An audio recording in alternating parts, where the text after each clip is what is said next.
ඔයාලා හැමෝම සාදරයෙන් පිළිගන්නවා මගේ YouTube channel එකට.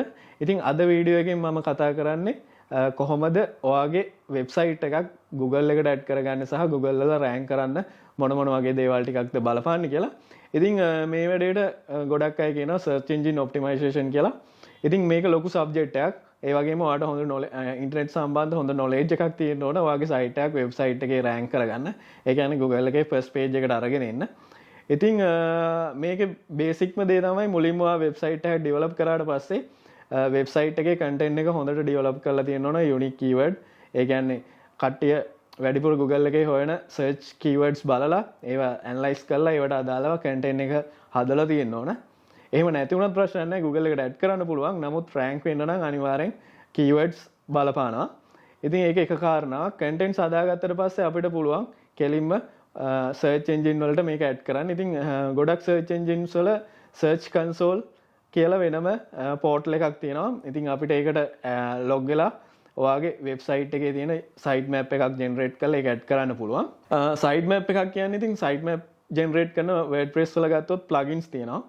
Yoast SEO වගේ plugin එකක් use කරලා ඔයාලට site map එකක් generate කරගන්න පුළුවන්. මේකෙදි වෙන්නේ ඔයාගේ සම්පූර්ණ වෙබ්සයිට් එකේ තියෙන සියලුම URL තනි ෆයිල් එකක් විදියට generate කරගන්න එක. ඉතින් ඒකේ URL එක ඔයාට පුළුවන් search console වලට add කරන්න Google එකට Bing එකට. ඉතින් මේ විදියට add කරලා site map එක submit කරාට පස්සේ ඔයාගේ site එක Google එකේ පෙන්වන්න ගන්නවා. ඉතින් පෙන්වන්න ගත්තට මේක ඉතින් ගොඩක් වෙලාවට site එකේ URL එකම ගහන්න ඕන ඔයාගේ website එකට යන්න. හැබැයි keyword ඔයා හරියට generate කරලා තිබ්බොත් හොඳ unique keywords වලින් content එක update කරලා තිබ්බොත් ගොඩක් වෙලාවට උඩට එන්නත් හැකියාව තියෙනවා. නමුත් on page SEO කියන part එක තමයි ඔය contents develop කරන වැඩේට අදාළ වෙන්නේ. ඒ වගේම off page SEO කියලා තව part එකක් තියෙනවා. මේකෙදි වෙන්නේ ඔයාගේ website එකෙන් එළියට ඒ කියන්නේ වෙනත් website වලට තියෙන link සහ වෙනත් website වලින් ඔයාගේ website එකට තියෙන links මේවට කියනවා backlinks කියලා. ඉතින් backlinks වැඩි වෙන තරමට තමයි ඔයාගේ website එක rank වෙන්න ගොඩාක් දුරට බලපාන්නේ. ඉතින් ඔයා හොඳ quality backlinks generate කරනවා නම් website එකට ඔයාගේ website එක rank වෙනවා. ඉතින් backlinks හදන්න ටිකක් අමාරුයි. ඉතින් backlinks ගත්තත් ඒ backlinks rank වෙච්ච website එකකින් එන්න ඕනේ. ඒ වගේම හොඳ government website එකක් නැත්නම් educational institute එකක website එකකින් වගේ ඔයාගේ website එකට hyperlinks තියෙනවා. අන්න ඔයාගේ site එක Google එකේ උඩට එන්න සෑහෙන දුරට බලපානවා. ඉතින් මේ කාරණා එක තමයි යන්නේ. ඉතින් SEO ගැන මම ඉස්සරහට lesson series එකක් අරන් එන්නම්. on page SEO කොහොමද කරන්නේ, off page SEO කොහොමද කරන්නේ කියලා. ඉතින් අද part එකේදී අත වශයෙන්ම කතා කරන්නේ මේක search engine එකට add කරගන්න එක. ඉතින් Google search engine එකට කොහොමද ඔයාගේ website එක submit කරගන්නේ කියලා බලමු. එහෙනම් අද lesson එකට යමු. කොහොමද අපේ වැඩේ කරගන්නේ කියලා. හරි ඉතින් මේකෙදි මුලින්ම කරන්න ඕන දේ තමයි ඔයාගේ WordPress site එක ගන්න තියෙන්නේ. ඉතින් මම අද මෙතෙන්දී use කරන්නේ WordPress site එකක්. ඉතින් මේක ඔයාලා Joomla එහෙමත් නැත්නම් වෙන මොකක් හරි CMS platform එකක් use කරලා හදපු website එක උනත් මේ option එකම මේ method එකම තමයි use කරන්න තියෙන්නේ.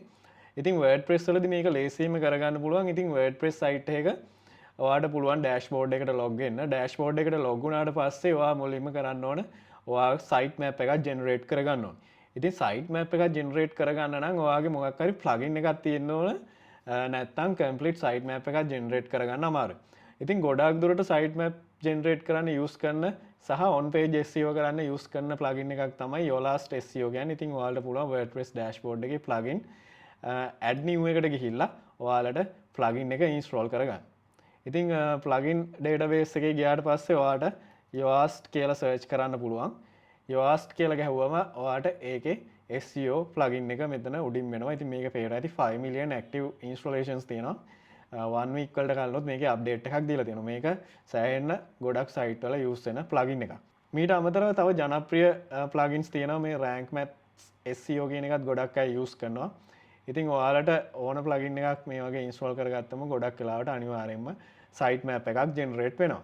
ඉතින් මේක ඔයාලට පුළුවන් install කරලා plugin එක activate කරගන්න. plugin එක මේ විදිහට download වෙලා activate වෙනවා. ඉතින් activate වුණාට පස්සේ මේක through අපිට on page SEO කරන්න පුළුවන්. ඉතින් මම on page SEO කරන විදිය වෙනම වීඩියෝ එකකින් ගේන්නම්. ඒක ඔයාලගේ comments අනුව තමයි මේකට ගොඩක් interest ආ ඉන්නවනම් මේ වීඩියෝ සීරීස් එක මම ඉස්සරහට තව පාර්ට්ස් වලින් අරගෙන එන්නම්. එහෙම දැනගන්න අවශ්‍යයි ඉන්නවා නම් අනිවාර්යෙන් කමෙන්ට් කරන්න. මට පුළුවන් ඒ ක්වෙස්චන්ස් එක ඉස්සරහට ඔයාලට මේ on page SEO part එක කතා කරන්න. ඉතින් SEO plugin එක install වුණාට පස්සේ මෙන්න මේ side එකෙන් එනවා Yoast SEO කියලා. ඉතින් මේකේ premium plugin එකකුත් තියෙනවා. නමුත් free plugin එකකින් සෑහෙන දේවල් ටිකක් කරගන්න පුළුවන්. ඉතින් මේකේ settings වලට ගියාට පස්සේ කෙලින්ම plugin එක activate වුණාට පස්සේ plugin එකේ activated modules ටික පෙන්නනවා. ඉතින් මේ ඔයාලට පේනවා ඇති SEO analysis, readability analysis, insights මේ ටික activate වෙලා තියෙන්නේ. කිසිම ප්‍රශ්නයක් නැහැ, use කරන්න පුළුවන්.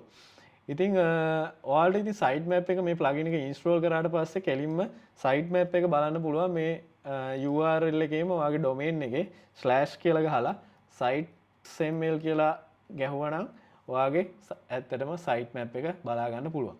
ඉතින් මේ පේනවා ඇති site map එක. ඉතින් site map එක ගියාට පස්සේ මේකේ sub files 4ක් පෙන්නනවා. ඔයාලට පේනවා ඇති post site map, page site map, category site map, author site map කියලා. ඉතින් මේවා ඔයාලට settings වලින් අවශ්‍ය විදිහට change කරගන්න පුළුවන්. ඉතින් මේකේ තියෙන්නේ ඇත්තටම ඔයාගේ website එකේ තියෙන page වල meta data තමයි තියෙන්නේ. මොන pagesද දැනට තියෙන්නේ. ඉතින් මේ pages තමයි ඔයාගේ Google එකට submit කරාට පස්සේ Google එකෙන් add කරගන්න. ඉතින් ඔයා site එක update කරන්න site එකට අලුත් pages post add කරන්න. ඉතින් මේ site map එකට මේක update වෙනවා. මේක daily update වෙනවා. නැත්නම් ඔයාලට weekly update කරන්න පුළුවන්. ඒක settings වලින් හදන්න පුළුවන්. ඊට පස්සේ ඉතින් site map එක මේ විදිහට create වුණාට පස්සේ ඔයා මේ URL එක ඔයාගේ Google search console එකට submit කරන්න ඕනේ. ඉතින් ඒක ලේසියෙන්ම කරන්න පුළුවන්. Google එකට ගිහිල්ලා ඔයා Google එකේ search එකක් දාමොත් Google search console කියලා. ඉතින් කෙලින්ම එනවා Google search console. ඉතින් මේකත් ඔයාගේ Google account එකක් through sign in වෙන්න පුළුවන්. මේ විදිහට Google search console home page එක එනවා. ඉතින් ඔයාලට මෙතන start now දෙන්න පුළුවන්. start now දුන්නාට පස්සේ කෙලින්ම අහනවා ඔයාගේ website එකේ domain එක මොකක්ද කියලා. ඉතින් domain එක ඔයා මෙතන verify කරගන්න ඕනේ. domain එක ඔයා දන්නවා මේ main domain එක. ඉතින් මගේ තියෙන්නේ hasarinda.me කියලා domain එකේ තමයි මම ඔයාලට ගත්තේ පෙන්වන්න. ඉතින් ඔයාලට පුළුවන් මේ domain එක මෙතෙන්ට දෙන්න. ඉතින් URL එකක් විතරක් දෙනවා නම් මෙතනින් continue කරන්න පුළුවන්. ඒ වුණාට මම recommend කරන්නේ සම්පූර්ණ domain එකම මෙතන verify කරන්න කියන එක. ඉතින් domain එක verifications දුන්නාට පස්සේ කෙලින්ම එනවා මෙන්න මේ විදියට domain එකේ DNS verify කරන්න. ඇත්තටම මේ step එකේදී වෙන්නේ මේ domain එක ඇත්තටම ඔයාද use කරන්න කියලා බලන එක තමයි කරන්නේ. ඉතින් වෙන කාගවත් domains අපිට verify කරන්න හැකියාවක් නැහැ නේ. ඒක නිසා ඔයාගේ domain එකේ DNS වලට මේ record එක දාන්න කියලා තමයි කියන්නේ. ඉතින් මෙතන introductions දීලා තියෙනවා කොහොමද verify කරන්න කියලා. ඉතින් Cloudflare කියන එක දීලා තියෙනවා. ඉතින් Cloudflare වල ඔයාගේ තියෙන කෙලින්ම ඔයාලට start verification click කරලා Cloudflare වලට log වෙලා Cloudflare login එක දුන්නා නම් automaticallyම verify කරනවා. ඉතින් DNS හදන විදිය name servers update කරන විදියත් මම කලින් වීඩියෝ එකකින් ඔයාලට අරගෙන ආවා. ඉතින් මේ වීඩියෝ එක බලන්න මේ DNS ගැන idea එකක් නැති අය. ඉතින් start verifications දෙන්න තියෙන්නේ. එතකොට කෙලින් වෙනවා Cloudflare login එක දෙන්න. Cloudflare එකට login වුණ ගමන්ම ඔයාලට මෙන්න මේ විදියට එනවා automaticallyම මේ DNS record එක add වෙන්න. ඉතින් මේක හරිම ලේසි. කෙලින්ම ඔයාලට authorize කරන්න තියෙන්නේ. එතකොට මේ verification එකට අදාළ text record එක automaticallyම DNS වලට add වෙනවා. ඊට පස්සේ මෙතනින් domain එක verify වෙනවා. ඉතින් ownership verified වුණාට පස්සේ කෙලින්ම ඔයාලට මෙන්න මේ go to property යන්න පුළුවන්. මේ විදියට ඔයාගේ තියෙන sites ඔක්කොම වගේ මෙතනින් add කරලා verify කරගන්න පුළුවන්. verify කරගත්තට පස්සේ ඔයාගේ sites ඔක්කොම මෙතනින් manage කරන්න හැකියාව තියෙනවා මේ dashboard එකෙන්. ඉතින් Google search console කියලා එන්නේ. ඉතින් මේකේ ඔයාලට පුළුවන් මේකේ ගොඩක් වැඩ තියෙනවා. මම ඉස්සරහට SEO videos වලදී කියන්නම්. අද මම කියන්නේ site map එක add කරගන්න එක විතරයි. ඉතින් site map කියලා මෙන්න මෙතන site bar එකේ තියෙනවා. මෙතන site map වලට ගිහිල්ලා මෙන්න මෙතන enter site map URL කියලා තියෙනවා. මෙන්න මෙතෙන්ට තමයි submit කරන්න ඕනේ. ඉතින් ඔයාලට පුළුවන් මෙතනින් ගිහිල්ලා ඔයාගේ site map index එකේ URL එක copy කරගන්න. copy කරගෙන මෙන්න මේ මෙතෙන්ට ඇවිල්ලා submit කරන්න. submit කරාට පස්සේ මේ වගේ message එකක් එනවා site map submitted successful කියලා. ඉතින් submit කරාට පස්සේ ඔයාලට පේනවා ඉතින් මෙතන අද date එක වැටුණා. last read date එක වැටුණා. ඉතින් මේ කියන්නේ අන්තිමට මේ search console එකෙන් check කරපු date එක. ඉතින් status එක success කියලා වැටලා තියෙනවා. discover pages 0. 0 කියන්නේ ඉතින් තාම මේක index වෙලා නැහැ කියලා. ඉතින් මේක ඔයාගේ count එක වැඩි වෙයි. මේකට සාමාන්‍යයෙන් දවස් 3-4ක් යනවා. දවස් 3-4කින් ඇවිල්ලා බලන්න. එතකොට මෙතන ඩිස්කවර් පේජස් ටික අප්ඩේට් වෙලා තියෙයි. ඉතින් මේ විදිහට ඔයාගේ සයිට් මැප් එක අප්ඩේට් කරන්න පුළුවන්. ඉතින් e-commerce සයිට් එකක වුණොත් ප්‍රොඩක්ට් සයිට් මැප් ඔය වගේ තව මේකේ තියෙන සබ් සයිට් මැප්ස් ටික අප්ඩේට් වෙනවා. ඔයාලට පේනවා ඇති මෙතන මේ සයිට් මැප්ස් තාම රීඩ් කරලා නැහැ. මේවා රීඩ් කරලා මේ data ටික කාලයක් අරගෙන තමයි අප්ඩේට් වෙන්නේ. අප්ඩේට් වුණාට පස්සේ ඔයාලට විසිට් කරලා බලන්න පුළුවන්. මේ විදිහට සබ්මිට් කරාට පස්සේ ඉන්ඩෙක්ස් වුණාට පස්සේ ඔයාලට දවස් 3-4කින් බලන්න පුළුවන් ඔයාගේ ඩොමේන් එකේ සාමාන්‍යයෙන් ඒ ළඟ යන නේම් එකක් ගහලා බලන්න. එතකොට Google search result එකේ ඔයාගේ වෙබ්සයිට් එක බලා ගන්න පුළුවන්. ඉතින් රෑන්කින් ඔප්ෂන් එක රෑන්ක් කරන්න මේකේ තියෙන tools එක පාවිච්චි කරලා මේකේ ඇනලයිසින් පාර්ට් එකත් එක්ක බලලා ඔයාලට කරන්න පුළුවන්. කිසිම ගැටලුවක් නැහැ. ඒ ගැන මම ඉස්සරහට වීඩියෝ වලින් අරගෙන එන්නම්. ඉතින් මේ විදිහටම Bing එකටත් ඇඩ් කරන්න පුළුවන්. Bing එකෙත් තියෙනවා Bing search console කියලා. ඉතින් Bing search console එකට ගියාම හරිම ලේසි. Google search console එකේ තියෙන sites ටික කෙලින්ම import කරන්න හැකියාව තියෙනවා Bing වලට. ඉතින් ඒකින්ද Bing වල get started ගිහිල්ලා ඔයාලට මෙතන login එකක් ඉතින් Bing වලට add වුණාට පස්සේ මෙතන කෙලින්ම අහනවා Google search console එකකින් sites ටික import කරගන්න ඕනද කියලා. එහෙම නැත්නම් ඔයාලට URL එක දීලා අර විදිහටම verify කරලා යන්න පුළුවන්. ඉතින් ලේසිම ක්‍රමය තමයි මෙතනින් imports දෙන්න. imports දීලා continue කරාට පස්සේ කෙලින්ම ඔයාගේ search console එකට permissions ඉල්ලනවා. search console එකෙන් data ටික automatically add කරගන්නවා Bing search එකට. මෙතෙන්දි පේනවා ඇති ඔයා කෙලින්ම site එක update වුණා import දුන්නාට පස්සේ මේ විදිහට successful කියලා එනවා. ඉතින් successful වුණාට පස්සේ ඒකටත් අර විදිහටම අර interface එකම අර tools ටිකම තමයි තියෙන්නේ. ඉතින් ඔයාලට මේකත් දවස් 2-3කින් log වෙලා බලන්න පුළුවන් කොහොමද කියලා. ඉතින් site map එක මෙතෙන්දි site map එක ඔයා submit කරන්න ඕනේ.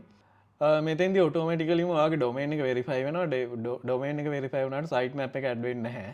site map එක ඔයා submit කරන්න ඕනේ. ඉතින් මෙතෙන්ටත් අර URL එකම copy කරලා submit කරගන්න පුළුවන්.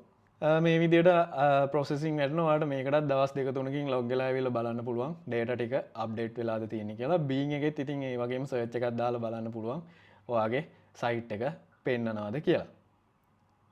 ඉතින් මේ විදිහට තමයි අපිට search engines වලට add කරගන්න. ඉතින් Bing එකට add කරා කියන්නේ Yahoo වලත් automaticallyම update වෙනවා. මොකද Yahoo search එකෙත් දැන් එන්නේ search result Bing එක use කරලා.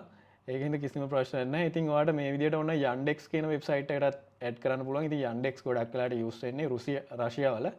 ඉතින් රෂියා වල traffic එකක් රෂියා පැත්තට website කරනවා නම් Yandex වලටත් add කරන්න. මොකද ඒකත් ඒ රටේ ගොඩක් අය use කරනවා.